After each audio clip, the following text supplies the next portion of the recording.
정부는 한독수 국무총리 주재로 오늘 아침에 임시국무회의를 열고 노란봉투법과 방송 3법에 대한 제2요구안을 통과시켰습니다. 이제 윤석열 대통령이 재가만 하면 취임 이후 세 번째 거부권 행사가 되는데요. 취재기자 연결해서 자세히 알아봅니다. 이승배 기자. 네, 정부 서울청사입니다. 네, 윤석열 대통령이 거부권을 행사할 것이다라는 관측이 많았는데요. 결국 예상대로 진행이 되는 겁니까? 네, 맞습니다. 정부가 오늘 아침 8시에 임시국무회의를 긴급 소집했습니다. 회의에는 노란봉투법과 방송 3법에 대한 제2요구안, 쉽게 말해서 거부안이 상정됐습니다. 해당 법안들은 지난달 9일 야당 주도로 국회 본회의를 통과했고요. 지난달 17일 정부로 넘어왔습니다. 보름 안에 공포나 제의를 요구해야 해서 마감 시한이 내일까지였는데요. 바로 하루 전날인 오늘 국무회의를 연 겁니다. 통상 임시국무회의는 급히 추경 예산을 다루는 경우가 대부분이었고요.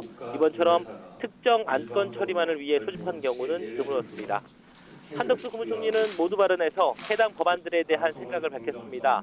우선 노란봉투법은 이 사용자를 모호한 개념으로 확대해 해석을 둘러싸고 현장의 혼란을 초래할 것으로 보이고 헌법상 죄형 법정주의의 명확성 원칙을 위반할 소지가 있다 이렇게 말했습니다. 이로 인해 노동쟁의 대상이 크게 확대돼 그동안 공식적인 중재기구 등을 통해 해결해오던 사안까지도 모두 파업을 통해 해결을 시도하는 것이 가능해지게 됐다고 평가했습니다. 방송 3법에 대해서는 공영방송의 새로운 역할 중립보다는 지배구조 변경에 지나치게 편중돼 있고 편향적인 단체 중심으로 이 사회가 구성돼 공정성과 공익성이 훼손될 거라고 설명했습니다. 한 총리 발언 직접 들어보겠습니다. 이러한 문제점들을 모두 감안할 때 이번 개정안들이 과연 모든 근로자를 위한 것인지 그리고 공영방송의 독립성과 중립성을 위한 것인지 묻지 않을 수가 없습니다. 한 총리는 지난달 10일 국무회의에서도 경제와 국민 생활에 심대한 영향을 끼칠 법안을 야당이 강행 처리했다고 비판했습니다. 대통령실은 법안 통과 이후 공식 반응을 자제해왔는데요. 내부에서는 부정적 기류가 강해서 거부권을 행사할 거란 전망이 우세했습니다.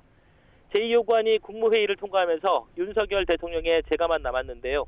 윤 대통령이 이번에 거부권을 행사하면 취임 이후 세 번째가 됩니다. 지난 4월 양국관리법 개정안에 대해 첫 거부권을 행사했고요. 이어 지난 5월엔 간호법 제정안에 대해 거부권을 행사했습니다. 대통령이 최종 거부권을 행사하면 노란봉투법과 방송 3법은 다시 국회로 돌아갑니다. 국회에서 다시 통과시키려면 재적의원 과반 출석에 3분의 2 이상 찬성이 필요하기 때문에 야당이 모두 힘을 합쳐도 통과 가능성은 없습니다. 거대 야당 주도로 쟁점 법안을 일방 처리하고 이어 대통령이 거부권을 행사해 사실상 폐기하는 악순환이 또 반복되고 있습니다. 지금까지 정부 서울청사에서 YTN 이승배입니다.